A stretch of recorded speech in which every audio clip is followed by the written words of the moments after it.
Grade honor student is an athlete who's taking drugs to keep the HIV in check.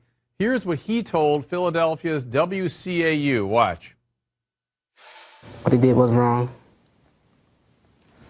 It put me through emotional distress. I feel that no other teenager should go through this, being denied just because they have HIV. But the school is not backing down from its controversial decision to deny him admission. Listen to this spokesperson from Milton Hershey School. We have to balance our desire to serve this individual with our obligation to protect the health and safety of the 1,850 students already in our care. And this week, the AIDS Law Project of Pennsylvania filed suit on behalf of the student, claiming the school is violating the Americans with Disabilities Act.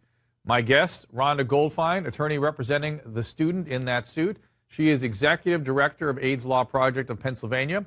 Tom Duane is a New York State senator. He's the first senator to be open about his HIV status. Tom, this story must hit especially close home for you. It certainly does, Dr. Drew. I'm just horrified, but unfortunately not surprised. There's still terrible stigma and discrimination and ignorance about HIV and how it is spread. And I think about that school and what must be going on there. There are only 4 ways that HIV can be transmitted. One is unprotected vaginal, anal, or oral sex. I assume the students are not having unprotected sex, sharing needles for injection, drug use, which, again, I assume they don't have the students doing, and the others are breastfeeding or through a blood transfusion. I don't think that's going on in the school. And for them to discriminate against this young man is reprehensible. And how is it that they are not teaching the other students in the school about how HIV is transmitted and things like how to protect yourself from contracting HIV, how to make sure others don't contract HIV. If the children there are sexually active, it's not just about HIV, it's about HPV and other transmittable diseases. If there is injection drug use going on, they certainly should be doing things to deter and to get kids into treatment. I can't imagine how. You know, I keep saying I can't imagine. Listen, even in the New York State Senate, there is just ignorance and misunderstanding about HIV. And I just want to tell one other quick story. One in Albany just a few years ago, the Extreme Home Renovation television show was on, and one of the things that they did was build a swimming pool, which seemed odd. Why would you build a swimming pool in Albany where the summer season is very short? It's in the snow belt.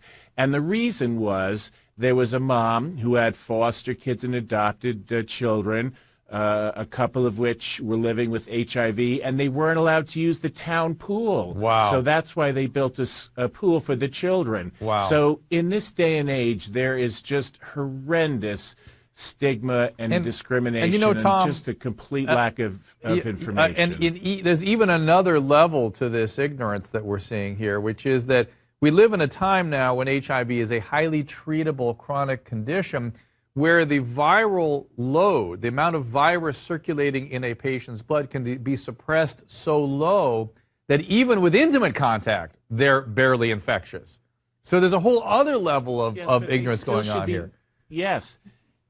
And they should be using, if the kids are sexually active, they should absolutely be using protection. Listen, I agree. The drugs have kept me alive. Yeah. I've been positive since pre-1983. I went on the drugs just a few years ago. They're keeping me alive. They are much less toxic now than they used to be.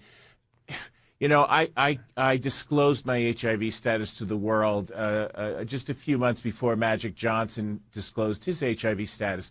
They banned him from playing professional sports, basically, which was completely ridiculous because, again, what is he having sex with the other team? Is he breastfeeding? I mean, it's just absurd. And yet, how many years later is this? That's right. And still, in Hershey, Pennsylvania, which is a rather sophisticated small city, in a school which is teaching children, I am assuming science, they are perpetrating misinformation and allowing stigma. And I agree with you. I agree with you, Tom. And if they have a problem with unrestrained sexual activity or injection drug use, that's the problem that needs to be addressed, not the kid with the HIV. Yes. Now, we actually invited the Milton Hershey School to participate in tonight's discussion. They declined. However, a spokesperson for the school recently spoke to Anderson Cooper on CNN. Watch this. The key issue for us comes down to sexual activity. We know that teenagers nationwide are a significant number are sexually active. Our students are no different than any other teenagers. And on our campus, in our unique controlled environment, they are, if one of our students is engaging in sexual activity, the odds are it's with another of our students. And we have parental responsibility for all of those children. Rhonda, does the school have a legitimate defense in fearing the spread of HIV? And by the way, I imagine, Rhonda, they still have the same concern right now with the spread of HIV. At least with an identified patient who is known to have HIV, they can have a strategy around containing that. If these kids are having unrestrained sexual activity on that campus, they've got a bigger problem. They absolutely don't have a defense. I mean, the medicine, the law is clear that you can't segregate out kids simply because they have HIV. Kids can go to school with other kids. Kids can go to camp with other kids. The idea that there's something unique about the Hershey School, which is a fine, prestigious school, and we're all surprised by their behavior in this matter. But the idea that the Milton Hershey School thinks that the risk somehow changes after dark is really absurd. Well, and if it does, shouldn't they come up with some sort of a strategy for managing that? Because they've got a bigger problem than one kid, because they have an unknown source of multiple STDs then that may be making its way through that campus. I would hope that the Milton Hershey School, like all schools, are teaching their student body about HIV and how it's transmitted and how to be safe, and that they're supervising all those children on how to be safe in all kinds of activities. They can't simply point to this one boy and say, this is a risk that's just too great and we can't figure out how to deal with this. The controversy surrounding students with HIV is, of course, no stranger in the national headlines. Ryan White contracted HIV from a blood transfusion 30 years ago. His mother, Jeannie White Ginder, I think her name is pronounced, recently talked to CNN. Watch this. I hear it all the time that people with AIDS are still being discriminated against, especially in schools, colleges, job-related, areas. It's just really sad that people do not educate themselves. But there's some people you're never going to be able to educate, and then that's where you have to just move on. You have to move on to people that will listen and will get the information and abide by it. Ryan White died in